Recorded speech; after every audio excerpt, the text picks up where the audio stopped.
1,200 migrants crossed the Channel on Saturday. Another record. Honestly, when is this going to stop? GB News' very own Camilla Tominey spoke to the Secretary of State for Defence, John Healey, yesterday. Have a listen. In truth, Britain lost control of its borders 5 or 6 years ago. And so when the Tories left office and left government last year, they left the asylum system in chaos. They left record levels of immigration. And the sight we've seen of these small boats over this last 24 hours just underlines and highlights the problem.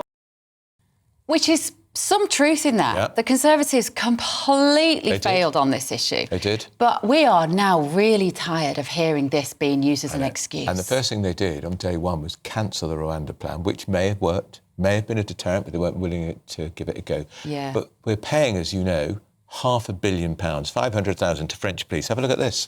So this was new footage which emerged over the weekend. This is French police basically doing very little to stop the migrant boats. And the papers were calling it a taxi service. We're basically offering a taxi service now.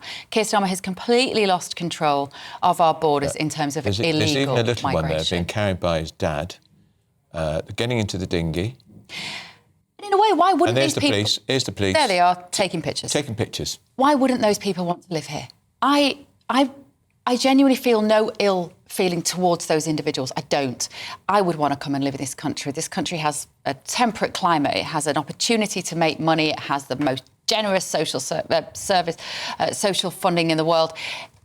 We are a good country. We're a soft touch. We're a soft touch. The system is the problem. The absolute paucity of our borders. The system is broken and there is no disincentive for coming here. There's no deterrent. No. And look, horrific that 1,200 at the weekend. Yeah. Some of them could have died. Last week, somebody drowned at sea. We don't even bat an eyelid now when we hear of a migrant drowns at sea. We think, oh, well. Yeah. Because we've got beyond that point. I mean, look, this is not going to stop whilst Keir Starmer and his administration are weak. This is a weakness. He has a chance here. This EU reset deal, which we call the EU surrender deal, part of that is going to allow French fishermen back into our waters. No, not until we have a proper deal where we can stop these migrants flooding into our country every day. That should be the deal. And I tell you, he'd get the deal. And here's the thing, right? On a day like today, when we're talking about defending our country, we're literally being asked to imagine a war footing. And we can't even stop some dinghies. We're being asked, imagine you will have to go, we are going to spend a lot of money so that we can fight for this country. Why would we? Genuinely, why would people, when this is what we see about our country, are those people there going to fight for this nation? No, I'm so sorry, but they're not. They're laughing all the way to the Social Security Office.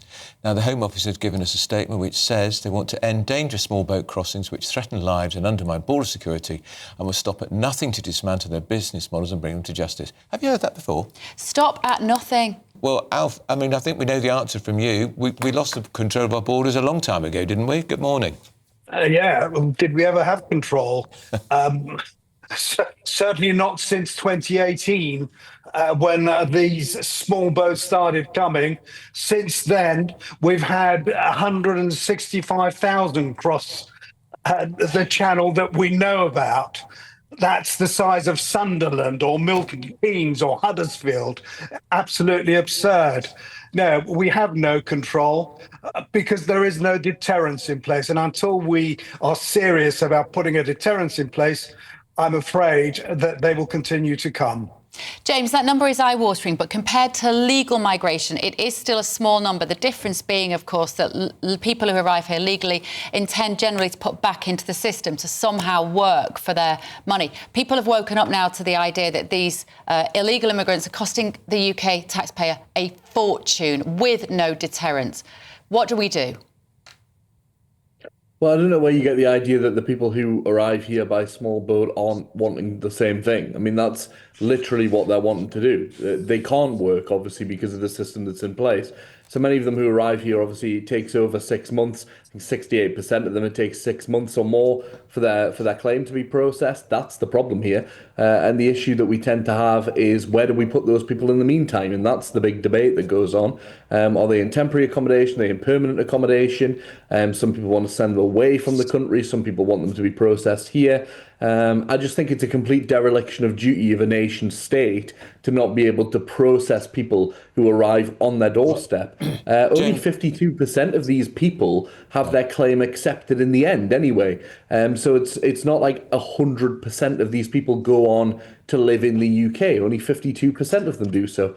And I just think welcoming those people here, they're going to arrive here regardless. And whatever loopholes there are, unless you want a nation that is patrolled with barbed wire fences 24/7, it's just not a realistic idea to think that we're going to have a nation that has no small James, boats arrive but isn't Alf Mehmet right? We do need a deterrent, and there is absolutely no deterrent. It's just come on in, and even the French police, who we're paying £500 million to, are laughing at us. They're laughing at our no border controls, and they're even taking photographs.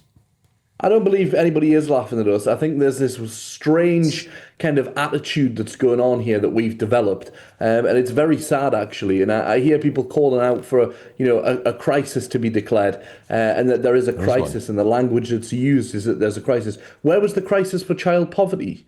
Where was the crisis for people who had their benefits stripped from them from austerity? Because it seems like people care about those issues now, that migration's factored into it, but they never cared about it in the first place. These are real issues that matter, and blaming asylum seekers for them just doesn't stack up in my mind.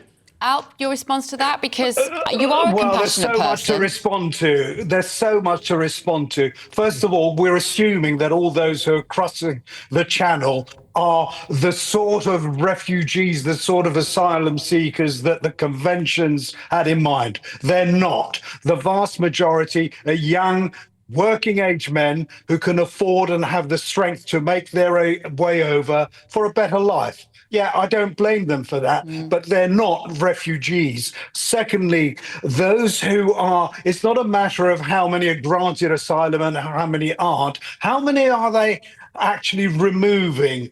There's virtually none being removed from among those who've crossed the channel in boats. We've committed the NAO, the NAO. The National Audit Office only 2 weeks ago said that the Home Office had committed £15 billion to be spent over the next decade. I would argue that if we were serious and dealt with those coming across illegally from the other side of the channel, we'd have a lot more to spend on the sort of children that you've referred to, my friend, the poor kids and poverty. This is not what the British people want. It's something that they are desperately angry about, and the government said it was going to do something about it, and all it's done is actually made it easier for them to come and stay. And gentlemen, I'm sorry, because of pressure of time, we're going to have to leave it. That's Alf Mehmet, Chairman of Migration Watch, and the political commentator James Mathieson.